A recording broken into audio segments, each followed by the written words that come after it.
Salut Edouard. Salut Nico. Bonjour Edouard, donc on est le 26 septembre, vendredi 26 septembre 2025. Ravi de te recevoir sur le podcast Comptoiria. Merci beaucoup de me recevoir aussi Nico. Il fallait absolument qu'on le fasse. En plus, on se connaît un petit peu, sans trahir de secret. On était déjà plus ou moins dans le même collège, lycée, ce qui nous intéresse par rapport au sujet dont on va parler aujourd'hui. Et après, tu es aussi le frère d'une de mes meilleures amies, qui est mariée avec un de mes meilleurs amis. Donc, c'est un peu la famille. Mais au-delà de ça, pas de népotisme. Il fallait absolument que je reçoive Wilgo, une des pépites futures licornes de la tech, ou plus précisément de l'EdTech française. Donc, merci d'être ici, Edouard. Merci à toi. Edouard, toi, tu es un serial entrepreneur. Tu as déjà monté des boîtes. Wilgo, c'est ta nouvelle aventure? Exactement. Avant ça, j'ai monté une entreprise qui s'appelle Fox Intelligence. Ça, c'est une aventure qui a duré 7 ans dans le monde de la data et un peu précurseur dans l'utilisation de l'intelligence artificielle. C'est une boîte que j'ai vendue à un groupe qui s'appelle Nielsen IQ, chez qui j'ai passé quelques années aussi. Et avant ça, j'ai cofondé la filiale française d'une boîte qui s'appelle Westwing, qui vend des meubles et de la décoration. Et je l'ai cofondée avec Julie Valbaum, qui est une de mes 3 autres cofondatrices sur le projet Wilgo. Donc une équipe qui se reforme. Exactement, parce que les 2 autres, Nico et Louis, on est 4, donc Julie, Nico, Louis et moi. Nico était notre CTO chez Fox et Louis était notre CMO. Donc on s'est déjà bossé ensemble. Mais alors c'est un peu toi le pivot. Ah non. Maintenant, j'ai fait l'expérience du solo founder, qui n'était pas vraiment du solo founder, parce que Nico et Louis ont très rapidement pris vraiment un rôle de founder également dans leur attitude et surtout dans leur impact dans la boîte. Et là, on s'est dit que pour le sujet de l'éducation, qui était un sujet, je ne viens pas d'éducation, Julie, Nico, Louis non plus, il fallait d'une part qu'on ait l'ensemble de nos 4 compétences. Donc, on co-dirige cette boîte.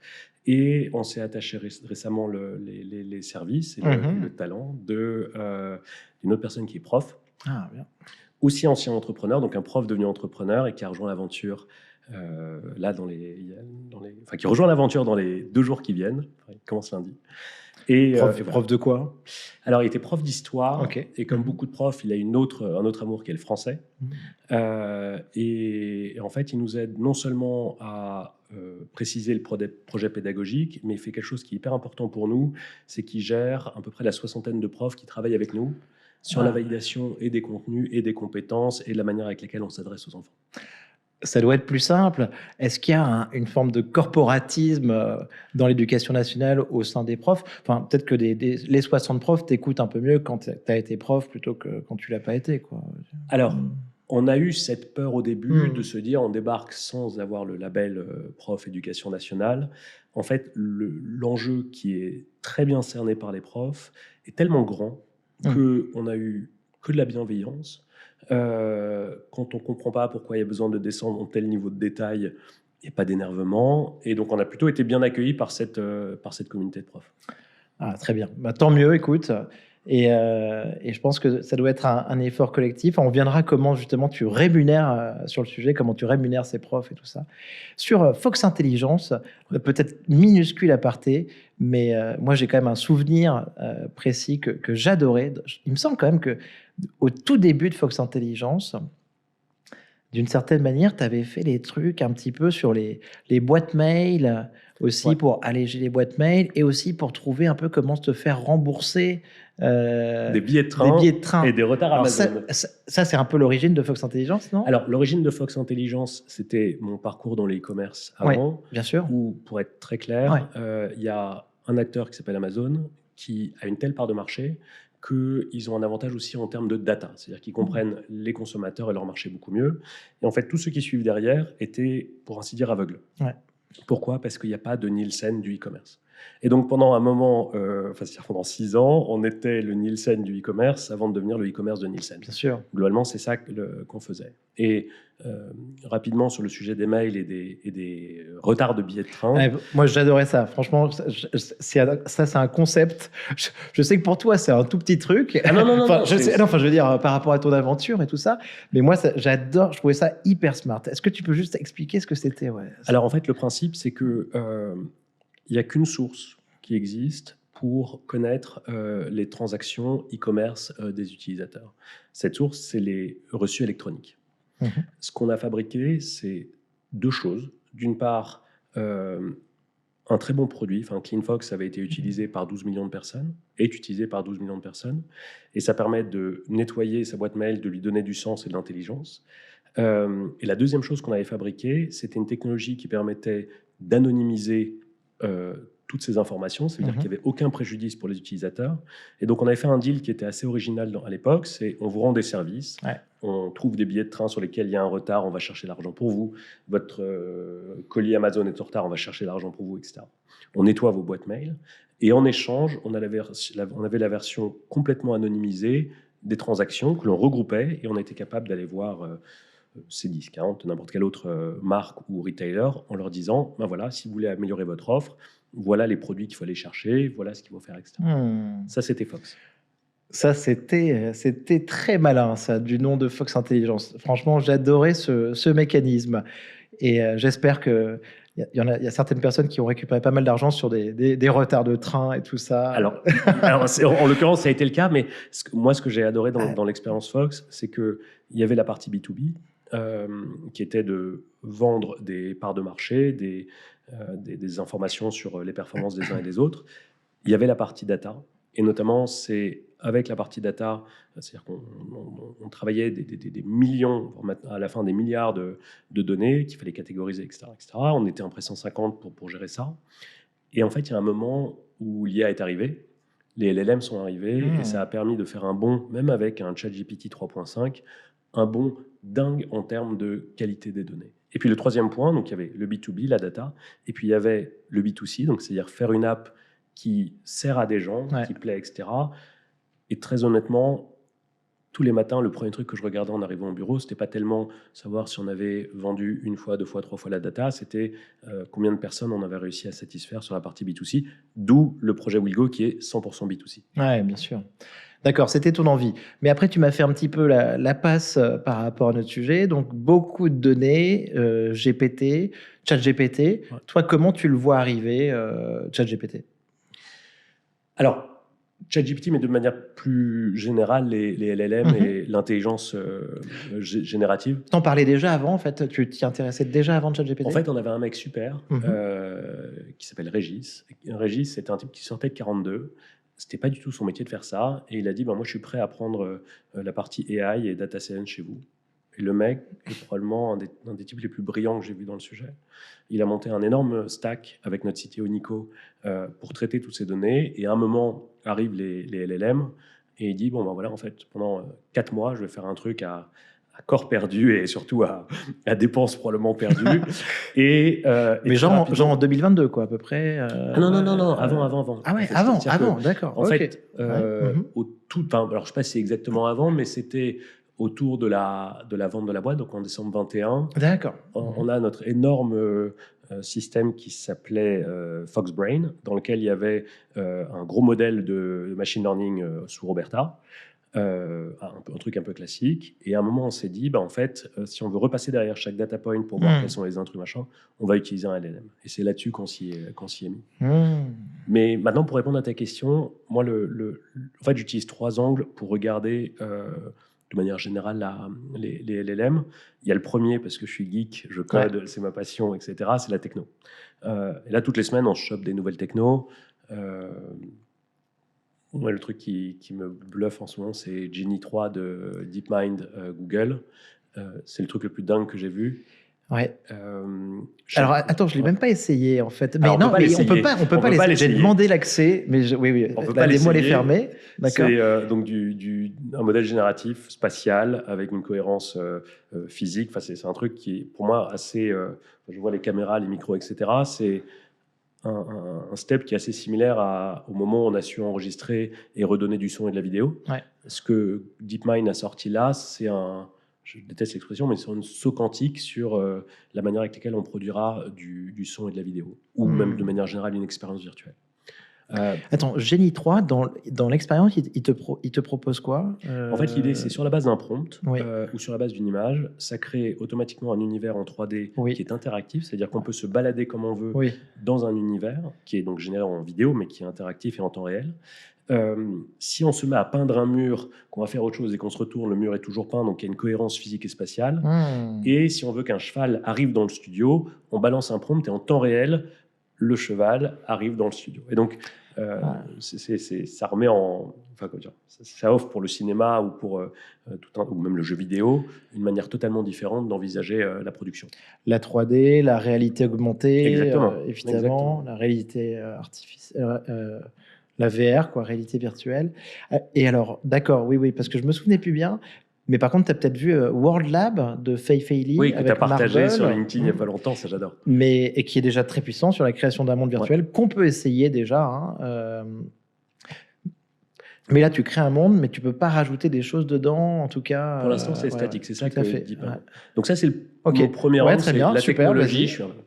Mon deuxième truc, plutôt en tant qu'entrepreneur, c'est de suivre les cas d'usage pour qu'on sorte de la démo technique et qu'on fasse un truc réel. Je ne sais pas ce que les gens ont fait pendant les vacances, mais depuis la rentrée, que ça soit dans des boîtes dans lesquelles j'ai pu mettre un ticket, que ça soit Nielsen que je connais d'avant, etc. Je trouve qu'on est passé, il y a eu un jump en gros entre on fait une démonstration au CEO ou au public en disant regardez on pourrait faire ça, à un truc réel en production. Je prends un exemple, il y a une boîte qui s'appelle Paradigme. Ils sont en finale de la BFM Academy. Paradigme, c'est une boîte qui fait de la seconde main sur des belles marques. Ils ont pris Nano Banana, donc l'algo pour faire des images de Gemini et Google. Le Photoshop conversationnel, un petit peu, dernier modèle, incroyable. Ils prennent ça et ils sont capables, sur de la seconde main, où habituellement, vous voyez un item qui est posé sur cintre, d'aller le mettre sur un modèle tout en respectant les coupes, l'état du produit, etc. Et donc, sur un marché qui souffre toujours dès que le prix est un peu élevé, du fait de devoir se représenter, est-ce que je vais vraiment acheter ce truc-là? C'est une start-up française. Ils ont fait, je pense, un des meilleurs cas d'usage que j'ai vu de Nano Banana. Wow. Alors après, le troisième point qui me frustre sur les LLM, c'est qu'on a les technologies, on a l'usage qui est en train de grandir, mais je trouve qu'on a un peu la société et les médias aussi qui ne prennent pas la mesure de ce qui est en train de se passer. Et ça me frustre. Donc j'ai excitation, satisfaction, frustration. C'est un peu les trois trucs. Excellent, merci de présenter. On reconnaît l'ancien consultant. Je présente les trucs en 3 ou en 4. C'est très très clair. Mais par contre, je partage ta frustration, c'est hyper important d'en parler. Et même au-delà de la frustration, c'est essentiel. On parle du taux d'adoption sur l'IA. En France, il n'est pas suffisant. On est à 10% dans les entreprises, là où en Europe, on est à 13,5%. Donc, on a déjà un petit retard par rapport à l'Europe. Et ensuite, par rapport aux US et à la Chine, on est encore plus en retard. Ouais. Donc, c'est essentiel de s'y mettre quand on sait ce qu'on peut faire avec. Ouais. Sur le point du retard de la France et de l'Europe, il y a un retard, moi, qui m'alerte particulièrement, c'est celui de la robotique. En fait, je pense que la majorité des gens, enfin même dans ma famille, dans mes proches, et même dans des gens qui sont censés être un peu au courant de ce qui se passe, on a une perception de ce qu'est un robot, qu'il soit humanoïde ou pas, qui est totalement déformée de ce que peut faire Waymo, par exemple, aux États-Unis, avec des voitures qui se conduisent toutes seules, de ce que fait Figures avec des robots humanoïdes. Et donc, il y a en plus de ça juste une culture techno qui n'était pas trop grave. Il y avait les geeks d'un côté, puis ceux qui n'étaient pas geeks. Le problème, c'est que là, la techno est tellement en train de changer totalement la manière avec laquelle nos sociétés fonctionnent que c'est une inculture qui est un peu gênante. Donc c'est trop bien qu'il y ait comptoir IA. Une inculture, je pense, est assez généralisée dans la classe politique aussi. Tu vois, pour en tout cas, après je vais essayer de faire moi quelques épisodes avec quelques personnalités, et je suis totalement d'accord sur les robots, tu as une espèce de défiance où tu es vraiment en mode Luddite ou Terminator, quoi. Donc c'est chaud. Exactement. Donc les 2 années qui viennent de se passer post-ChatGPT, tu as été surpris, tu t'es dit waouh, ça s'accélère par rapport aux 3 points que tu viens de me donner. En gros, il y a eu plus d'investissement quand même.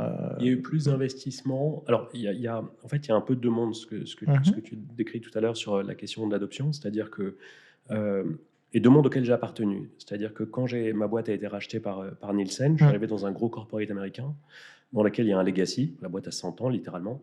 Et là, en fait, il y a à la fois des obstacles mentaux et aussi techniques qui fait que le plein potentiel de l'IA ne peut pas s'exprimer. Et puis de l'autre côté, il y a une nouvelle génération de startups. Lovable, c'est celle dont on parle le plus, où les mecs sont 4, 5 ou 20 et font une énorme boîte. 100 millions d'ARR, exactement. 2 milliards de valo, bien sûr. Donc il y a Mercor, il y a plein de boîtes en comme 8 ça. mois. Exactement. Mercor, très bon exemple. Reinforcement learning, 2 milliards de valo aussi. 100 millions levés. Donc en gros, tu as un peu ces deux mondes. 3 mecs qui ont 18 ans non, mais exactement. qui font ça. 3 mecs de 18 ans, drop-out d'Harvard, un truc comme ça. Et qui en plus s'attaquent à un secteur dans lequel la question de l'expertise et du knowledge, on pourrait attendre que ce soit plutôt des anciens McKinsey ou Bain, etc., qui se mettent sur le sujet, etc. Non, pas du tout. C'est des mecs qui sont fraîchement sortis d'école. Mais donc, pour revenir à ta question, moi, je le vois avec à la fois la difficulté de pas mal de groupes à se convertir réellement à ça. Et de l'autre côté, le truc, c'est du surf. Je ne sais pas comment expliquer le truc, mais c'est là, par exemple, si on prend Willgo, Willgo, même nous, on a été surpris chaque jour, chaque semaine, par le fait que la productivité qu'on avait en tant que founder très tech, parce qu'on est assez tech, très product-minded, et donc orienté produit, ce que nous offrent des outils comme Codex, comme Claude Code, etc.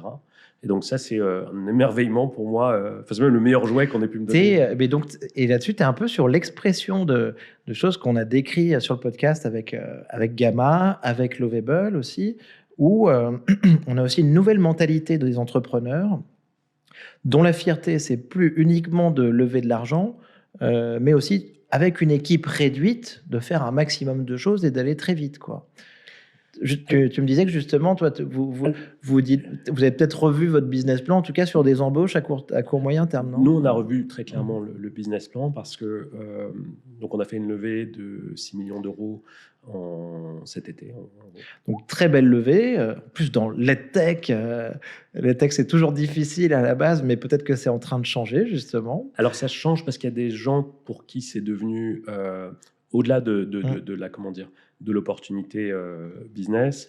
Il y a un certain nombre d'investisseurs, et je pense par exemple aux investisseurs et aux business angels qui nous ont rejoints. Il y a Daphne qui était déjà dans l'aventure Fox. Il y a Founders Future. Marc Ménassé, qu'on salue, bien sûr. Exactement, pour qui c'est même un enjeu perso. C'est-à-dire qu'en board, je vais dire une connerie, et comme en plus on a un board lundi, il va me dire...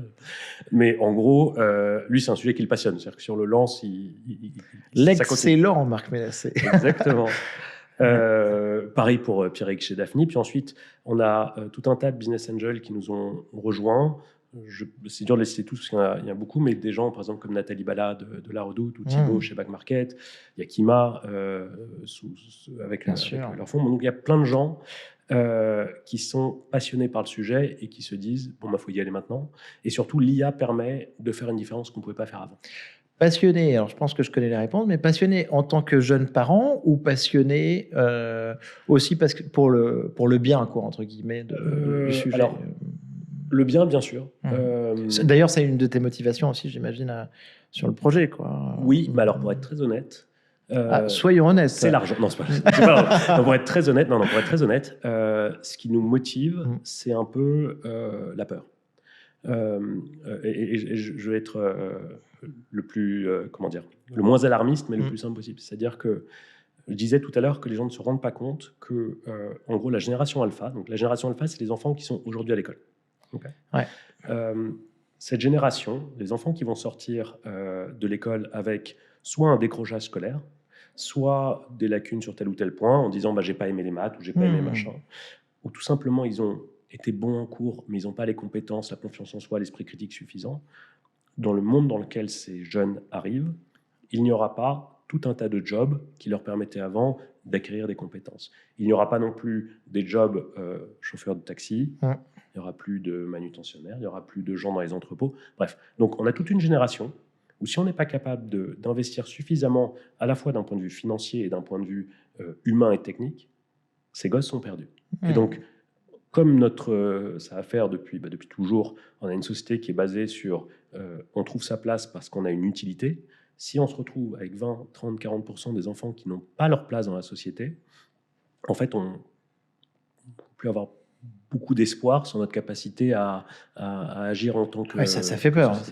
Alors, si tu rajoutes à ça, en plus, potentiellement, un choc démographique, genre after the spike, tu vois, un déclin de la population, Ah bah, et de l'autre côté, des jeunes qui ne trouvent pas leur place professionnellement, en effet, tu peux arriver à une situation explosive, catastrophique. en gros, un peu la démarche qu'on a eue, et quand je dis 11, parce que c'est la même chose côté Julie, côté Nico, côté Louis, on s'est retrouvés là-dessus. C'est que si on prend la France et l'Europe, il y a en gros 4 défis. Il y a le défi de l'IA, que les gens sous-estiment majoritairement, évidemment le dérèglement climatique. Il y a le retour du totalitarisme, il faut dire maintenant le mot, et la crise de la dette. Et tout ça sur fond de crise sociale. Bon. Nous, on pense que les entrepreneurs ont un rôle à jouer là-dedans pour trouver des solutions. Et on a choisi un qui était le fait de se dire il faut éduquer la génération alpha et leur donner le maximum de chances de réussir dans un monde qui ne sera pas le même que celui dans lequel nous, on a vécu. Bien sûr. Alors, Edouard, tu m'as déjà fait quasiment tout le podcast. Pardon. Donc, rétropédalons. Non, c'est passionnant. Merci beaucoup de nous partager tout ça. Mais revenons un tout petit peu en arrière. J'ai quelques questions obligatoires, tu sais, pour mes auditeurs qu'on adore, qui seront certainement aussi tes utilisateurs ou tes prescripteurs. Quels sont les outils d'IA générative que toi, tu utilises ? Est-ce que tu as un conseil, un petit secret, une petite astuce à nous révéler? Et au niveau de Willgo, comment vous êtes équipé par rapport à ça? Tu testes plein de choses, j'imagine. Alors, déjà, je teste presque tout. Je teste tout, à la fois en software et aussi en hardware aux grandes dames de ma femme, parce que j'achète tous les gadgets qui existent. Non, d'un point de vue perso, la manière à laquelle moi je passe peut-être 70% de mon temps à coder, que ce soit perso ou pro, c'est une grande passion pour moi. Et chacun choisit son Alors, équipe. tu fais ça avec quoi? Avec un IDE, avec du Cloud Code, avec du Codex, avec moi, j'aime bien du Codex. GitHub Copilot? Moi, j'ai mon curseur. T'aimes bien Codex? Moi, j'aime bien, j'ai mon curseur et même mon Visual Studio. Parfois, j'aime bien coder sans avoir les prompts générés par l'IA. J'ai Cursor qui est en fait assez pratique parce que on peut très facilement s'asseoir avec une autre personne à côté de soi et dire en fait, on regarde la roadmap produit et on commence à balancer les tâches dans Cursor. Et ensuite, dans un temps 2, on ira regarder sur GitHub quels sont les PR, donc les pull reviews, ce qui a été codé par l'IA, et on se dit si on veut le mettre ou pas. Donc, attends. Donc, il faut que tout le monde puisse comprendre ce qu'on dit. Moi, je bricole sur Cursor, donc déjà, je suis presque perdu. Mais Cursor, donc un environnement, une solution, une application qu'on installe sur notre ordinateur, qui a un IDE, un environnement de développement, qui nous permet d'accéder à un modèle et qui peut nous guider aussi avec un chat sur nos développements. Exactement. Ça marche super bien. Ça marche super bien, c'est la première chose que nous, on a utilisée, mais c'était disponible dans d'autres IDE aussi. Et ils nous permettent d'utiliser les modèles pour coder de ChatGPT ou d'OpenAI ou de Anthropic, de Claude. Ou un modèle open source. Ou un modèle open source. Donc lui, il est modèle agnostique. Ouais. Et donc toi, tu vas regarder une roadmap avec ça, c'est ça que... Alors non, je vais regarder la roadmap avec Codex. Ce qu'on fait, c'est un peu différent. Donc ça, c'est quand je suis tout seul avec mes écouteurs et mon écran noir. En ton grand écran, voire ton double. Exactement. Ok. Et en gros, sur Codex, c'est un peu différent. Donc Codex, pour que... Codex, je veux m'y mettre. J'ai pas réussi à m'y mettre pour le coup. Alors Codex, ça marche comment? C'est vous branchez votre... De OpenAI. Okay. Vous branchez votre repo, c'est-à-dire votre code, votre base de code. Et ensuite, tu as tout simplement, comme dans ChatGPT, une fenêtre de texte où on dit voilà ce que j'ai envie de faire. Donc j'ai envie, par exemple, si on prend le cas de Willgo, j'ai envie d'avoir un système de reporting au cas où un quiz ou une leçon n'est pas exactement celle qu'on veut. Codex va regarder le code, va regarder déjà le prompt, on va dire qu'est-ce qu'on me demande. Il va regarder le code. Il va être extrêmement bon pour contextualiser la demande. Donc l'utilisateur me dit qu'il faut modifier telle feature. Il veut à peu près ça, vu toutes les choses qu'il m'a demandé avant. Et il va faire la feature entière. il va l'envoyer sur GitHub et va me dire à moi, bah maintenant regarde là, si ça te plaît, pouf, on l'envoie dans la base de code, sinon on la modifie ou on la met à la poubelle. Et donc ça, ce qui est génial, c'est que sans y connaître grand-chose au code, on peut avoir des interactions avec, on peut modifier son application. Et moi, ce que j'aime bien comme setup, c'est me mettre avec un utilisateur, me mettre avec quelqu'un du produit, me mettre avec un prof, et on s'assied et on dit, voilà, quelle est la liste des choses, alors soit des bugs à fixer ou la liste des choses qu'on voudrait. Et on y va. Et puis pouf, pouf, pouf, pouf, pouf, on dépile la roadmap, on fait ce qu'on aurait fait en 3 semaines, 4 semaines, on le fait en 3 heures parce qu'en fait, on met toutes les features. Et t'as le temps de te faire un petit café quand même entre le moment où tu lances ton prompt et où il t'a fait la feature, quoi. C'est en parallèle. C'est en parallèle. Donc, résultat, on a la liste. D'accord. Alors après, il faut faire attention quand on les met en parallèle parce qu'il y avait certaines qui vont dépendre d'autres. Donc, il faut juste le faire de manière un peu intelligente. Mais ça, quand on disait tout à l'heure, on a revu notre manière on a revu notre business plan, tout simplement. On aura moins de dev et on mettre l'argent sur d'autres choses. C'est notamment grâce à ces technologies-là. Alors, écoute, je ne savais pas que tu passais 70% de ton temps sur le code, mais je ne suis pas si étonné, en fait, parce que je savais que tu adorais ça. Et alors, moi, en ce moment, là, je suis sur Claude Code énormément. Voilà. Donc, dans le terminal de l'ordinateur. Et je m'amuse pas mal, tu vois, pour faire des petits sites internet. J'ai même créé quelques agents. 4-5 agents, tu vois, que je peux lancer en fait en parallèle pour le coup, sur créer un site internet, créer une marque pour moi. Et j'ai un agent qui va me donner des prompts pour faire des images, un autre qui va me faire un business plan, un autre qui va me faire un cahier des charges pour un site. Il va me livrer tout ça. Et déjà, ça, c'est très impressionnant. Toi, tu l'utilises Alors, moi, j'utilise Anthropic, donc Claude, pour autre chose.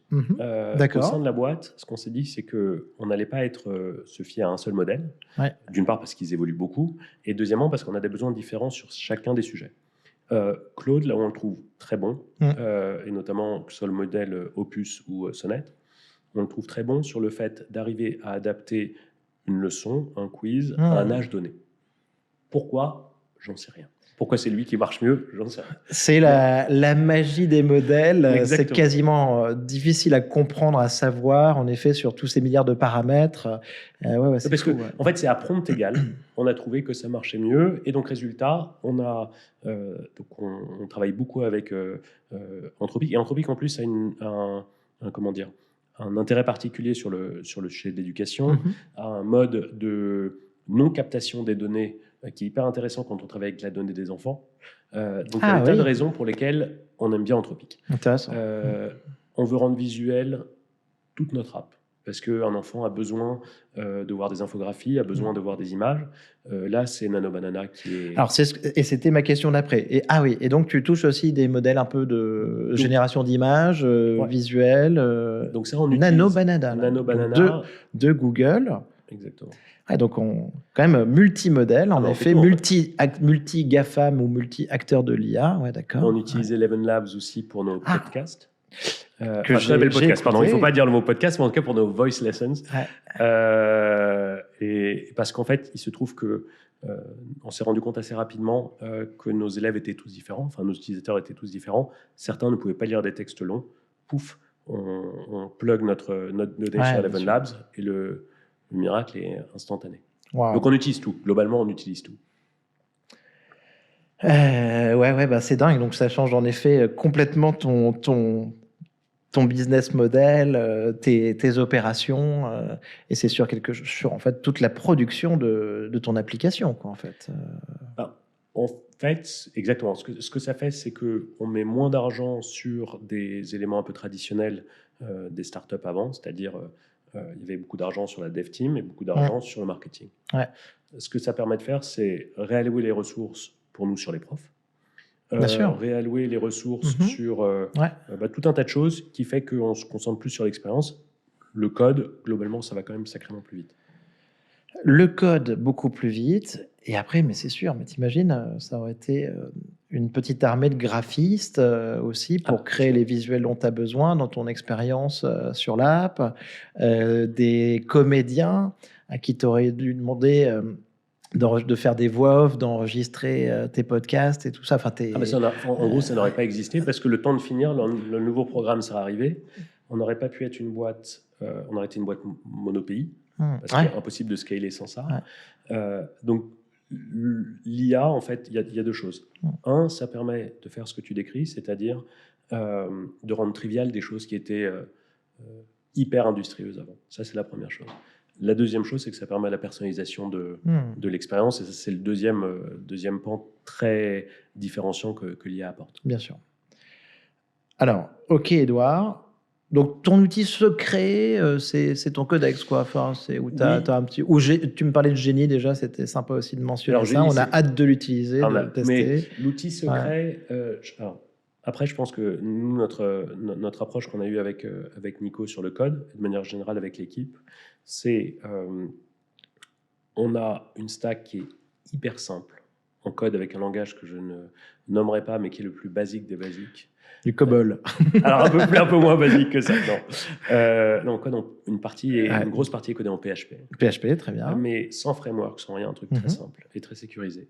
On a des petites bases de code. C'est ça le gros problème qu'ont pas mal de boîtes, pas forcément des boîtes anciennes, mais même des boîtes qui ont été faites il y a 5-6 ans, elles ont des énormes bases de code. Le problème des énormes bases de code, c'est qu'aujourd'hui, les fenêtres de contexte des codex et autres, et surtout des cursors, n'arrivent pas à les gérer très bien. Et ça, c'est lent et ça décourage un peu. Nous, on a vraiment segmenté notre base de code en plein de petits repos. Et donc, et bravo à mon Nico, mon CTO, parce que c'est lui très rapidement qui a dit il faut que dès le premier jour, on soit organisé comme ça. Ah, c'est sûr. Merci, Edouard. Alors, maintenant, est-ce que tu peux nous présenter, mais à ta manière, Willgo? Qu'est-ce que c'est? C'est une app? C'est quoi, Willgo? Alors, Willgo, donc c'est une boîte qu'on a montée à 4 et avec le soutien de nos investisseurs. Bien sûr. C'est une petite marmotte, si je peux me permettre, non? Enfin, un castor. C'est un castor. Je dis n'importe quoi, pardon. Bon, on va pas le couper, mais c'est un castor très mignon que je vous encourage à aller voir. Parce que le castor, c'est sympa, il bosse. Le nôtre, contrairement à la marmotte. La marmotte qui pionce à moitié de l'année. Qui hiberne. C'est vrai que pour un étudiant, ça serait pas un bon signe. Un petit castor, d'accord. On a un castor qui connaît la valeur de l'effort du travail. Et il fait un peu la gueule, notre castor. Mais on l'aime bien. Et les utilisateurs l'aiment bien. Et en plus du castor, on a une app. Et une app qui accompagne les collégiens et les lycéens pour les aider à réussir scolairement. Mais réussir scolairement, dans notre manière de le voir, c'est 3 choses. C'est 1, apprendre à travailler. Tout simplement avoir une routine de travail. On a parlé avec des dizaines, même plus de 100 profs. Là, ce qui fait la différence entre les élèves, c'est la capacité, tous les soirs, d'aller trouver un moment de concentration et de faire ses devoirs. Ça, c'est la première chose. Et on l'aide dans ses devoirs. C'est là où les inégalités, en fait, sont hyper présentes. Inégalité déjà de ceux qui ont des gens qui les aident et ceux qui les aident pas. Et le deuxième point, c'est qu'il y a une inégalité qu'on n'avait pas vue au début, qui est celle entre les filles et les garçons. Les garçons posent beaucoup plus de questions en cours. Tous les profs à qui on a posé la question nous disent, en fait, ceux qui posent les questions en classe sont les garçons, ils n'ont pas peur de prendre la parole, etc. Les filles, dans leur majorité, pas toutes, ont besoin d'un temps de révision de l'ensemble des éléments pour structurer. Est-ce que c'est back-up par les neurosciences? J'en sais rien. Ce que les profs nous ont dit, c'est un temps qui est particulier pour les filles, presque plus que pour les garçons. Ça, et après, c'est sûr, il y a une espèce de renforcement du savoir et d'accélération de la compréhension dans la question qu'on va poser, quoi. C'est certain. C'est un temps qui est essentiel. Donc, le premier job qu'on fait, c'est on établit pour l'enfant une routine gamifiée de travail. Apprendre à bosser. Ils ont 6e terminale pour l'instant. 6e à terminale, oui. Ils ont tous des téléphones, ces enfants? La pénétration des téléphones, des tablettes et des ordis est assez élevée, en fait. Enfin, suffisamment élevée. Mais nous, notre interaction avec les enfants ne se fait pas simplement avec le téléphone. Il va se faire au début de la session avec le téléphone. Et plein de fois, ils vont poser leur téléphone parce que c'est par écrit qu'on va attendre un certain nombre de choses de leur part. D'accord. La deuxième chose, c'est qu'on les aide à apprendre. Et en fait, aider à apprendre, c'est tout simplement savoir ce que l'on sait, ce que l'on ne sait pas. Aujourd'hui, les décrochages scolaires, ce n'est pas dû à l'enfant. c'est dû au fait qu'il y a un moment, dans son parcours, il y a un enfant qui était peut-être un peu fatigué, un prof qui a mal expliqué. Bref, il n'a pas compris les fractions. Ouais. Le pauvre gosse qui n'a pas compris les fractions, Ouais. quand on attaque les probas, il va se dire les maths, c'est pas pour moi. Si, mon vieux, en fait, pas mon vieux, mais mon jeune, les probas, elles sont pour toi, mais c'est juste, il faut revenir un cran en avant. Quand on parle à un prof, il nous dit, moi, la grande difficulté que j'ai, c'est l'hétérogénéité. J'ai des enfants qui sont là, d'autres qui sont là, ils ne sont pas moins intelligents que d'autres, mais c'est juste, ils n'ont pas le même parcours. Donc, on leur apprend à dire, tu dois apprendre ceci, voilà les compétences et connaissances que tu dois avoir, et on va t'aider à les acquérir.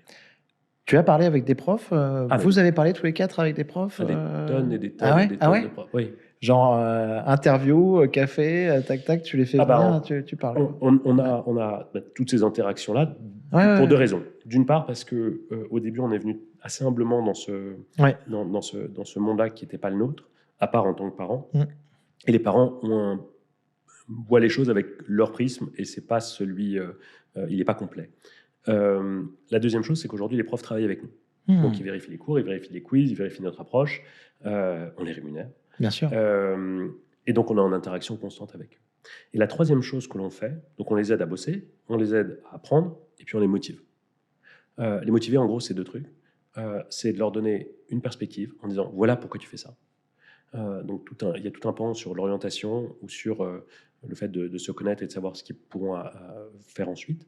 Et la deuxième partie, c'est simplement, on les motive avec les mêmes, logiques qui fonctionnent pour les jeux, qui fonctionnent pour la compétition sportive, pour la communauté. Et donc, c'est ces 3 trucs.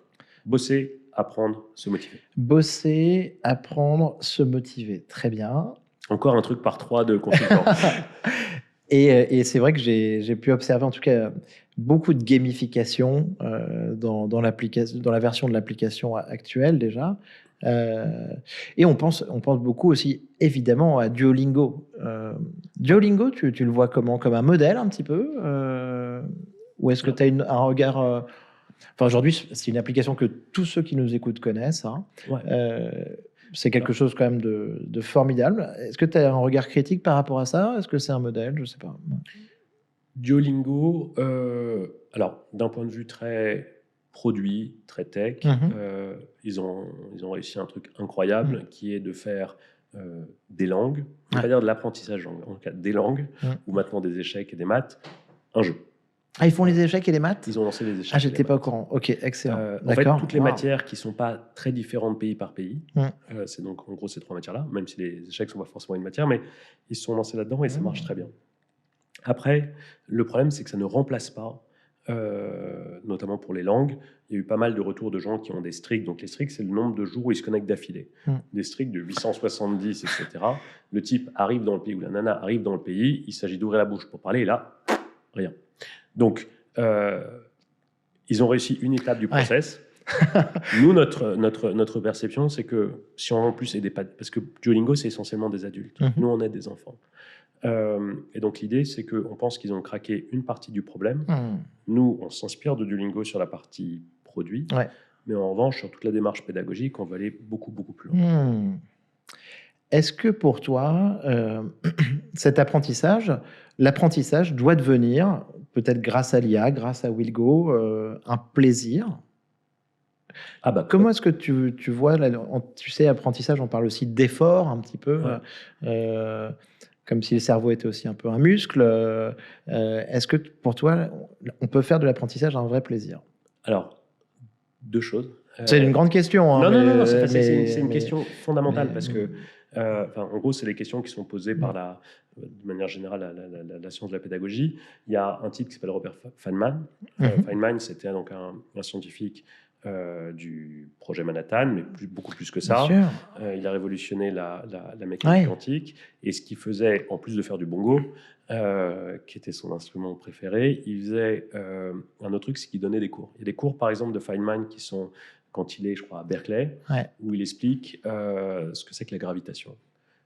Le cours, vraiment, je me défie quiconque de voir le cours et de ne pas trouver ça drôle, séduisant, plaisant, etc. Il y a plein de pédagogies qui, aujourd'hui, s'orientent là-dessus. Et un bon prof, globalement, c'est un prof qui est... quand on pense... On a tous eu un bon prof. On peut tous penser à un prof en particulier, je suis d'accord. Exactement. Donc, l'idée, c'est que, oui, ça peut devenir un plaisir. Après, le deuxième point, c'est l'effort. L'effort, il n'y a pas de mystère, c'est plus on en fait, moins ça coûte. Et donc, c'est pour ça que nous, Ouais. on a, au début dans l'expérience Willgo, on attache beaucoup d'importance au fait de donner un rendez-vous régulier à l'enfant. Et surtout pour les enfants, en fait. L'effort, la difficulté qu'il y a à l'effort disparaît très vite. Mais il faut s'y mettre. Alors, il y a ceux qui ont des parents qui sont profs, il y a ceux qui ont des parents qui font attention, et pour eux, en fait, ce truc est arrivé très rapidement. Il y a la pratique du sport, qui peut apprendre le goût de l'effort.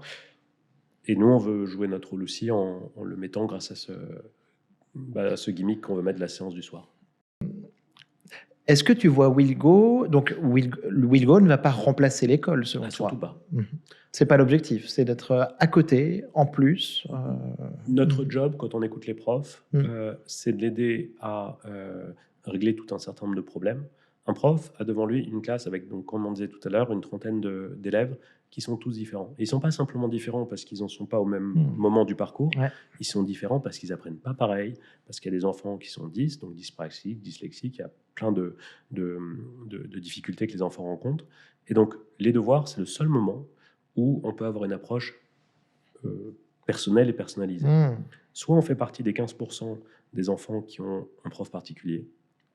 D'ailleurs, ce n'est pas 15% des enfants, c'est 15% des enfants auront un prof particulier dans leur scolarité. Et ça, c'est un luxe. Ça vaut un bon prof, coûte 1 000 € par an. Donc ça, nous, ce que l'on croit... T'as dit combien, pardon? 1 000 € par an? En gros, un bon prof, c'est minimum 1 000 € par an. Par an? Minimum. Un prof particulier par an? J'ai pas... en d'accord. gros, si c'est 50 sessions à 20 euros, et ça, c'est le 23 €, c'est le prix moyen d'une session d'une heure. Il se trouve ça, c'est 15% de la population. Je n'avais pas ces chiffres en tête. Ok, super. En fait, donc c'est déjà beaucoup. Ouais, c'est pas beaucoup par rapport à d'autres pays, genre l'Angleterre ou la Corée du Sud. Sud. Par exemple, c'est quasiment 100%. Et en plus, au sein de ces 15%, on va avoir probablement la moitié des... Enfin, non, pas probablement. On a fait une étude et en gros, on a interrogé 1000 familles. Et il y a plus de la moitié de ces familles-là qui, de toute façon, ne sont pas satisfaites de l'expérience qui a été donnée. Donc, ce n'est pas une garantie parce qu'on a un prof particulier. Mais, l'autre point intéressant de cette étude, c'est les parents, quand on leur demande la première raison pour laquelle il y a un prof particulier, c'est mettre mon enfant au travail. Donc, la question de la routine, la question de s'y mettre, c'est le premier souci des parents et même des profs. Donc, pour revenir sur ta question, on a des enfants qui sont tous différents et un système qui est l'école, qui est ni parfait, ni à mettre à la poubelle, qui est l'enseignement collectif. Nous, ce qu'on veut faire, c'est aider les profs en ayant chaque élève le soir qui construit cette routine de travail, cette routine d'effort, et qui va être capable, quand il arrive en classe, d'avoir pas simplement rattrapé du retard ou solidifié des compétences, mais il y a un autre truc. Moi, à titre perso, j'ai eu dans ma vie scolaire un moment où j'étais dernière classe et un moment où j'étais première classe. C'est l'enfer de se taper des tôles toute la journée. D'être... Psychologiquement, c'est horrible. Ça détruit le truc. Valoriser l'effort, fondamentalement, c'est quelque chose qui est impossible à faire ou très difficile à faire de manière collective. Nous, quand un enfant, par exemple, a un problème sur quelque chose, sur un sujet, on va redescendre à un sujet plus simple et on va lui montrer qu'il est capable de le faire. Et on va le valoriser autant que s'il avait réussi le premier sujet. Et on va le faire remonter. Donc, ce qu'on veut faire en tout cas, c'est le rendre le job des profs plus simple. Et des parents aussi. Je pense que de toute façon, il faut que, et vous faites bien, et on en a tous besoin, les profs et les parents, et je pense que de toute façon, après, il faut se dire quand même que le système éducatif, pour moi, il n'a pas tant bougé que ça depuis 200 ans. Et avec Internet, avec les smartphones, avec l'IA, je pense qu'il faut repenser un peu les choses, quoi, aller chercher le meilleur de tout ça. Alors, moi, ce qui m'a surpris, en fait, quand on a... Je suis d'accord avec toi. Ce qui nous a surpris, Julie, Nicolou et moi, quand on a parlé avec des profs, c'est qu'en fait, il y a beaucoup de profs qui sont pleins de ressources et qui font un travail de dingue d'aller chercher des contenus multimédia, d'aller découper un morceau de film. On en a qui utilisent, je ne sais plus comment il s'appelle sur Mac parce que moi je suis PC, mais le logiciel pour Final Cut. Final Cut pour découper un passage de film, trembler de ne pas avoir les sujets de royalties et compagnie. Mais on a des profs qui sont hyper investis, bien mais sûr. Oui, mais hyper investis. Ils sont tous, honnêtement, ah oui, non, mais la caricature du tir au flanc, c'est pas vrai. Les profs, ils sont hyper investis. Alors oui, ils ont des vacances, mais... ouais, mais alors ceux avec qui nous on travaille... Non, mais je plaisante. Non, mais en l'occurrence, moi, ce qui m'a vachement surpris, c'est donc on a travaillé cet été sur les contenus qu'on voulait mettre à disposition pour la rentrée. Et en fait, on a des profs qui bossent réellement pendant leurs vacances pour préparer pour la rentrée une nouvelle version du programme. Ils se sont rendus compte que les élèves n'avaient pas compris tel truc, ils le repensent, ils s'appellent entre eux. Enfin, bref. Donc, pour revenir sur ta question, on a des profs qui se rendent compte qu'il y a des choses, effectivement, qui se passent autour d'eux et ils vont tirer le maximum. Après, il est en train d'arriver un certain nombre de startups qui font notamment de l'aide à la correction de devoirs. Pour se dire, il y a toute une partie qu'on va pouvoir déléguer à l'IA. Maintenant, le créneau de l'enfant est sorti de l'école, il a pris son goûter et la télé, l'ordi, le portable, etc. Sont des tentations de dingue. Nous, on veut sanctuariser un moment le soir dans lequel, sur la base de ses devoirs et l'envie qu'il a d'apprendre des choses, on va le corneriser un peu et on va pas le lâcher. C'est qu'on En tout cas, moi, donc vous êtes un petit peu en soft launch sur l'application, mais elle existe. Moi, j'ai fait mes devoirs, donc j'y suis allé. Ça m'a beaucoup plu. Merci. J'ai fait un peu d'histoire et de philo de terminale en me faisant passer pour un lycéen du 16e. Et j'ai trouvé des sujets super intéressants sur le langage, sur la conscience. En fait, top. C'est rigolo parce que donc on a lancé un soft launch juste avant les révisions du brevet. Où on dit on prend tout le programme de 3e et on teste. Comment est-ce que les élèves aiment notre méthode? Combien d'utilisateurs? On a eu en gros entre un collégien sur 6 et un collégien sur 7 qui nous ont utilisés. Ce qui veut dire combien de personnes? Excuse-moi Edouard, tu seras meilleur que moi pour faire le calcul. À 100 000. Aux alentours de 100 000. 100 000, c'est pas mal. Ah ouais, dis donc, c'est cool. Après, Louis est au marketing c'est une bonne star. Mais 100 000. Oui, non, mais 100 000 tout de suite, ça te fait du monde. Dis donc, ça permet d'avoir une idée, un retour, de savoir que ça prend, que ça marche et tout. Waouh. Donc on a pu aller descendre dans le détail assez vite. On s'est rendu compte que la donnée qu'on avait nous permettait de savoir comment les élèves lisaient les énoncés, ce qu'ils savaient, ce qu'ils ne savaient pas, etc. Donc ça a été notre premier lancement et on était trop contents. Et ensuite, on s'est dit, c'est le brevet, on se remet au boulot, etc. Puis tous les jours, on voit 1000, 2000 mecs qui créent des comptes. En fait, c'est des adultes. C'est-à-dire qu'en fait, il y a des adultes qui sont hyper fans d'utiliser l'app pour tester des connaissances. Ah, mais j'en suis sûr. Mais j'en suis sûr, Edouard. Moi, au début, je l'ai testé par amitié pour toi, pour préparer notre épisode. Mais en le testant, je me suis dit, mais j'étais directement dans cette réflexion. Je me disais, mais en fait, moi, ça me ferait marrer. Et j'ai l'impression d'apprendre un peu des trucs et je trouve ça sympa. En fait, nous, ce qu'on s'est tous dit, c'est un peu con, mais on s'est dit, c'est vraiment dommage parce que ce qu'on apprend à l'école, si on pouvait passer du temps à le voir avec la maturité qu'on a aujourd'hui, on prendrait vachement de plaisir. Évidemment. Mais là, tu vas nous faire des brutes à questions pour un champion aussi, avec les questionnaires. J'ai une revanche personnelle parce que j'ai été à question pour un champion. Tu sais que je te dis ça, je l'avais en fond de la tête, je pensais même pas à ça, j'avais oublié cette histoire. Où j'ai été éliminé très vite. J'ai fait un passage éclair à question pour un champion. Mais t'avais été éliminé vite? Je suis parti au premier, j'ai pas fait le 4 à la suite. Métier, elle est sur le plateau. J'y suis allé avec Julien à l'époque, d'accord. Et c'était très sympa. Tu vois, là, quand j'étais sur les questionnaires, je me disais, c'est du questionnaire, mais c'est du questionnaire sympa où j'ai l'impression d'apprendre un truc. Quoi. Mais en gros, donc on a eu ces gens qui ont la gentillesse de se connecter pendant l'été. Et ensuite, on a décidé d'avoir une approche qui était, en fait, celle qu'on a toujours eue avec Fox. Et je pense que... alors, Julie, pour l'histoire, a été... qui est co-CEO avec moi de la boîte, a été la directrice générale de Maison du Monde pendant 5 ans. Et elle a complètement changé l'expérience de la marque, la perception que les Français avaient de Maison du Monde. On a fait un truc super.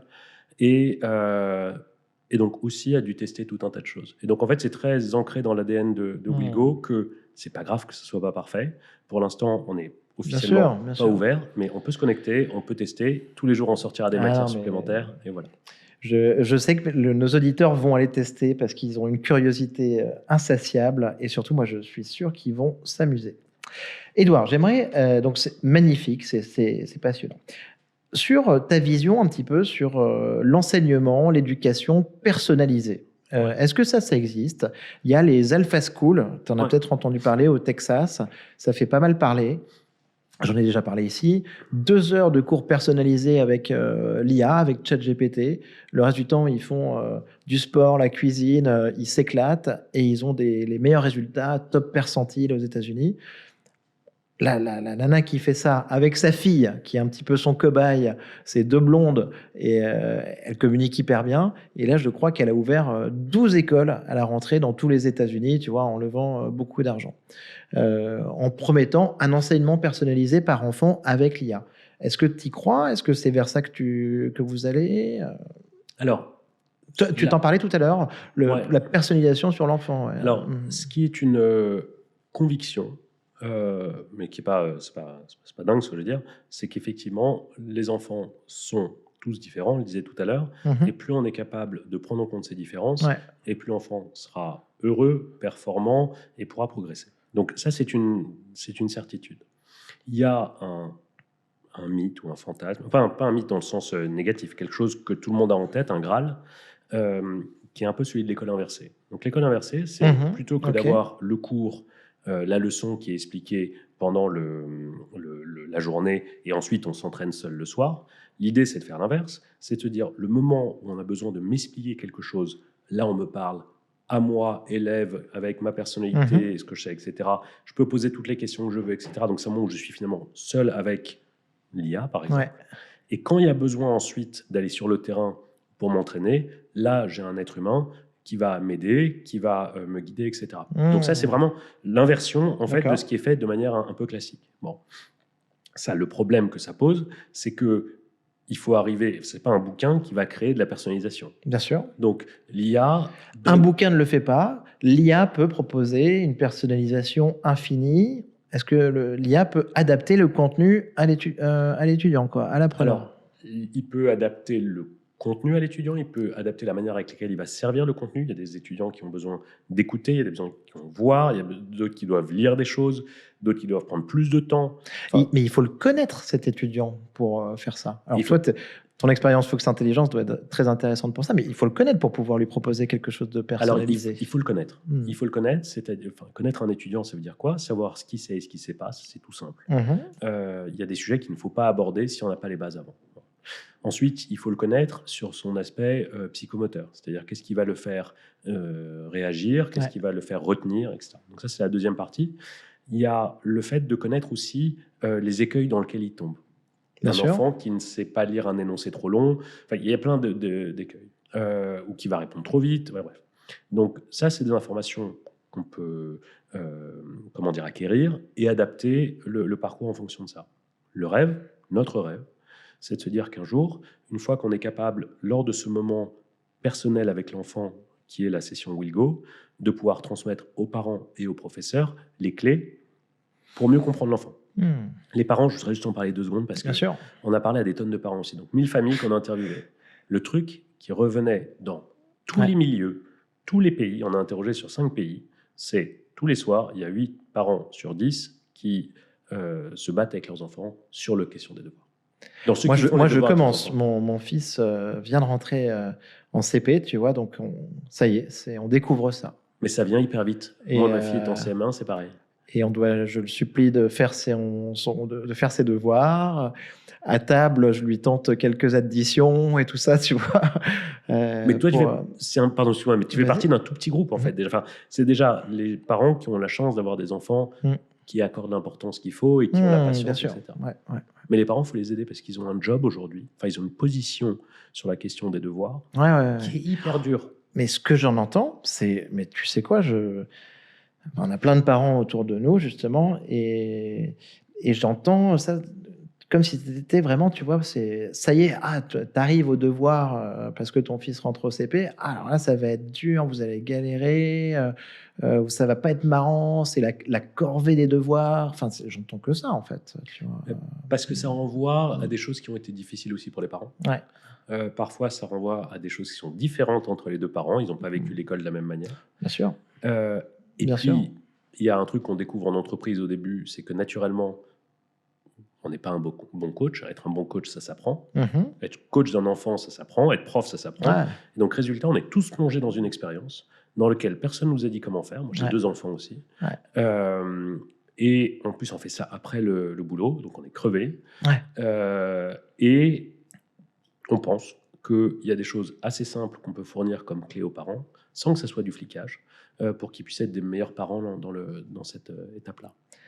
Est-ce que les parents ont un rapport, ou est-ce que c'est prévu qu'ils aient un rapport sur ce que les enfants vont faire sur Willgo, leurs achievements, leurs pratiques, ou est-ce que tu veux que justement c'est l'avis de ton étudiant et c'est ça, et tu respectes un peu sa vie privée aussi par rapport à ça? Alors, c'est évident qu'il faut qu'on gagne la confiance des enfants, et donc qu'il y ait une sorte de safe space dans lequel l'enfant a son autonomie, ça fait partie des valeurs qu'on veut créer. Donc ça, c'est sûr. En revanche, on étudie en ce moment, on n'a pas encore développé cette feature-là, mais on étudie la manière justement de mettre les parents dans un rôle positif. Par exemple, ce qu'on peut faire pendant un week-end, ce qu'on peut regarder comme film, ce qu'on peut conseiller comme livre, ça, c'est des choses sur lesquelles on peut aider très facilement les parents. Moi, j'ai eu la chance d'avoir des parents qui adoraient le cinéma. Ouais. Et ben, il y a plein de trucs qui passent quand même mieux avec le Et cinéma. le foot. Et le foot, oui.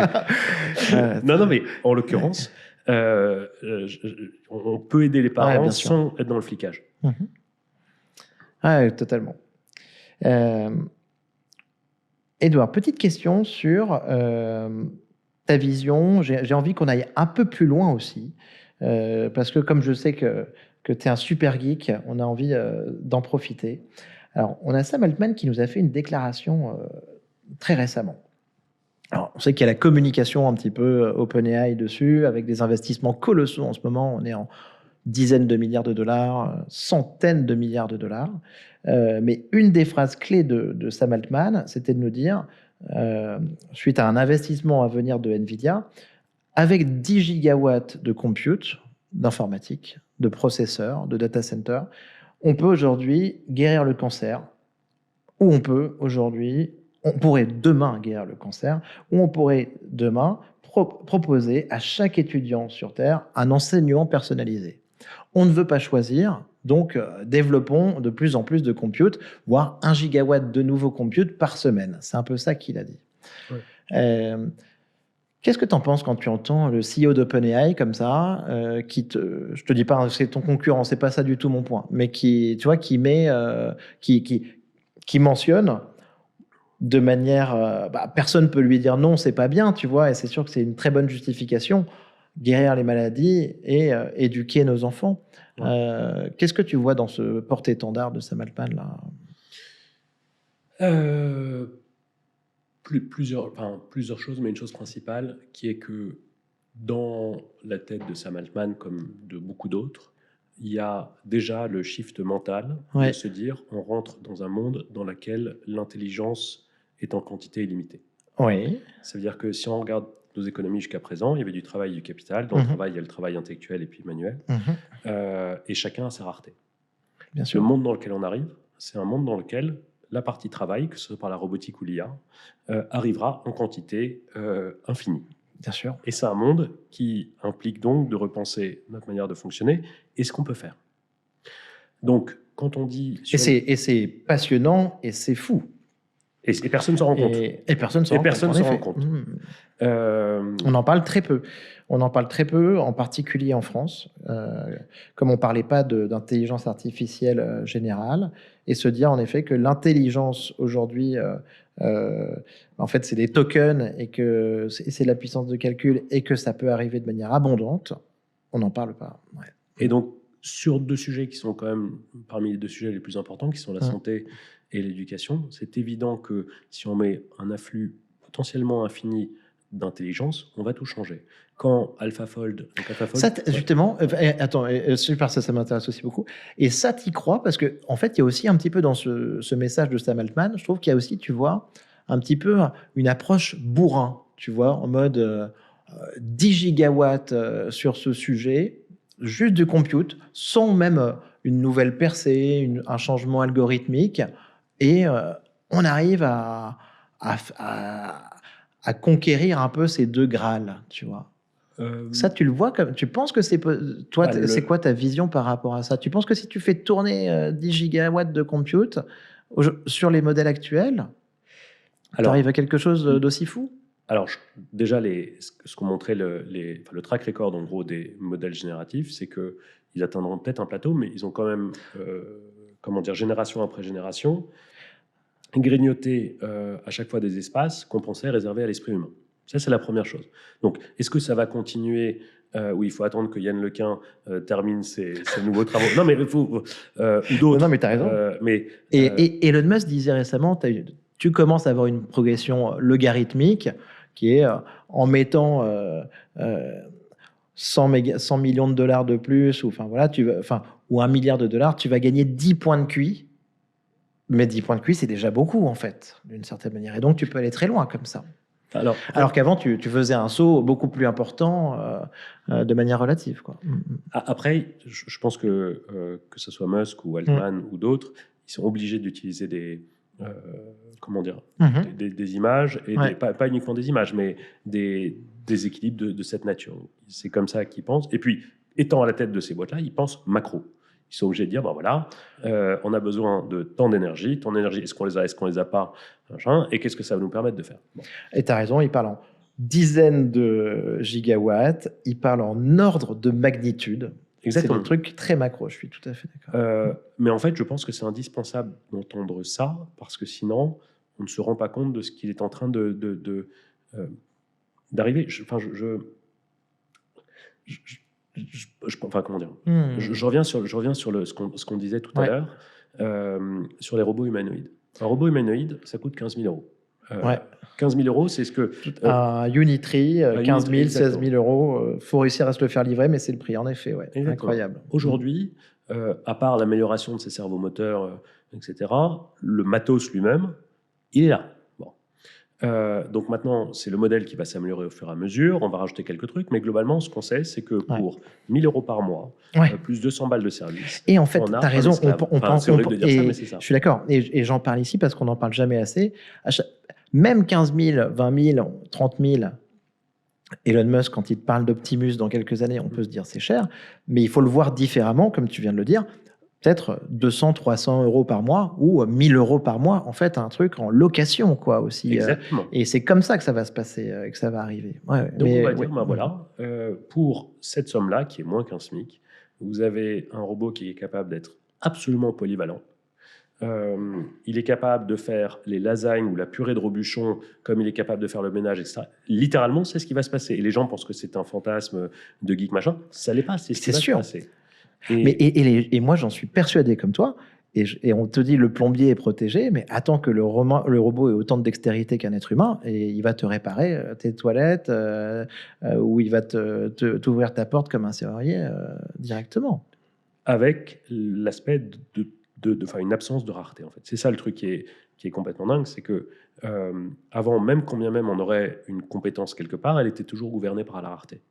La rareté disparaît sur le travail et l'intelligence. Le jour où on a la fusion, il n'y aura plus de rareté non plus sur une partie du capital. Mais en tout cas, cette partie. Mais le robot, donc, et tu as raison, et le robot, 24 heures sur 24, il va se changer de batterie, il la fait charger automatiquement, et il travaille en continu, et c'est dingue. Et peut-être que bientôt, il embarque un Willgo et qui fait les cours aux enfants à la maison, quoi. Nous, notre pari, c'est de se dire que là où il y a de la valeur, c'est deux choses. C'est la communauté, la confiance, d'une part, et deuxièmement, le contenu et la pédagogie qu'on va développer. Voilà. Tu vois quand les robots domestiques chez nous? Sur la question des robots, je pense que, ils sont déjà là quand il s'agit de Waymo. Nous, on n'a pas de voitures qui se conduisent tout seules en Europe, mais c'est une réalité déjà en termes d'efficacité économique et de sécurité sur la conduite des voitures. Ouais. C'est maintenant. Les dark factories qui existent notamment en Chine, c'est-à-dire des usines dans lesquelles il n'y a pas besoin d'avoir d'êtres humains, donc il n'y a pas besoin de lumière et elles sont éteintes tout le temps, c'est une réalité. Nous, en France, parce qu'on n'a pas beaucoup d'industrie, et puis en plus qu'on a un certain nombre de limitations, notamment je pense à la voiture autonome, on ne se rend pas compte qu'en fait c'est déjà là. Je pense qu'il faut absolument réindustrialiser par rapport à ça, qu'il y a une urgence par rapport à ça, parce que si les Chinois ne veulent plus nous vendre des robots dans quelques années, on va pas être bien. Bon, en l'occurrence, c'est vrai qu'à part Vandercraft, on n'a pas beaucoup d'exemples en Europe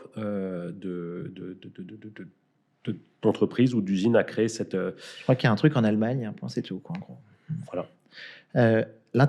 AGI, tu penses qu'on y est? Tu penses qu'on... Ça, je ne sais pas du tout. Je sais pas du tout. J'ai une demi-sœur qui est philosophe avec qui je parle de temps en temps de ces sujets-là. Ce qui est certain aujourd'hui, c'est que oui, il y aura toujours peut-être des domaines dans lesquels l'intelligence humaine sera plus pertinente. Il se trouve qu'il y a quand même un paquet de jobs dès aujourd'hui, et tout le monde en fait l'expérience, que ce soit avec son avocat, que ce soit avec n'importe quel... ou juste écrire une lettre, etc. Il y a un paquet de jobs aujourd'hui que l'IA sait faire parfaitement. Et tu nous parlais aussi d'intelligence abondante tout à l'heure. Et c'est ça le sujet de l'enjeu de l'éducation. C'est ça l'enjeu de l'éducation, c'est-à-dire que on dit tout ça, et en fait, on se dit, il y a une génération qui va arriver et qui va devoir trouver sa place. Et si cette génération n'arrive pas à se rendre utile, on n'a pas inventé d'autres manières dans nos sociétés de donner une place aux gens que par rapport à leur utilité. On ne sait pas le faire. Et notre système économique ne fonctionne pas comme ça. Il faut qu'on leur trouve une place. Et donc, il faut avoir des compétences.